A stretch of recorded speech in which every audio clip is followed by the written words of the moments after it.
देशात इंधनाचा तुटवडा नाही, लॉकडाऊनच्या अफवा पसरवणाऱ्यांवर कारवाई होणार।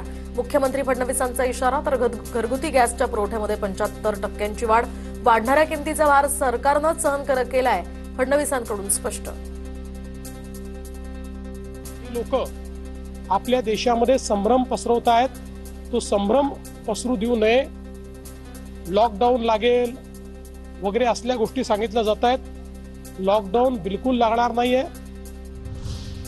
जिथे पीएनजीचं वाटप सुरू आहे तिथे तातडीनं पीएनजी घ्यावं। 3 महिन्यांनंतर त्या ठिकाणी कदाचित एलपीजी बंद होईल। पीएनजीचा जास्तीत जास्त उपयोग झाला पाहिजे। पुरवठा मंत्री छगन भुजबळ यांची ही माहिती। मागे ते पत्रक त्यांचं होतं की 3 महिन्यानंतर जे आहे कदाचित जे आहे एलपीजी बंद होईल।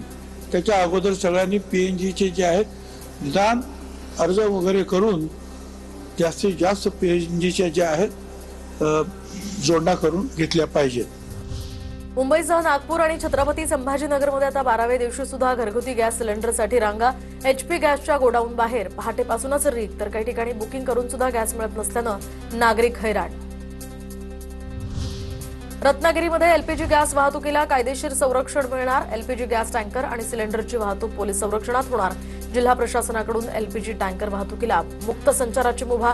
गॅस वाहतुकीला अडथळा आणल्यास कायदेशीर कारवाई होणार।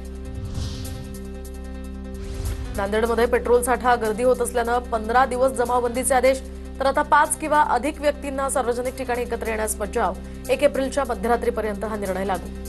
नालासोपारा पूर्वमधील गुजरात सीएनजी पंपावर अतिरिक्त पैसे घेऊन काळा बाजार। तर धानिव बाग या ठिकाणी सीएनजी पंप वसईच्या तहसील पुरवठा विभागाकडून सील। रिक्षा चालकांकडून अतिरिक्त 50 रुपये आकारल्याचेही समोर। नागपूरच्या काही भागामध्ये 12व्या दिवशी सुद्धा घरगुती गॅस सिलेंडरसाठी गर्दी। एचपी गॅसच्या गोडाऊन बाहेर पहाटेपासूनच रांगा। छत्रपती संभाजीनगरमध्ये बुकिंग करून सुद्धा गॅस मिळत नसल्यानं नागरिक हैराण।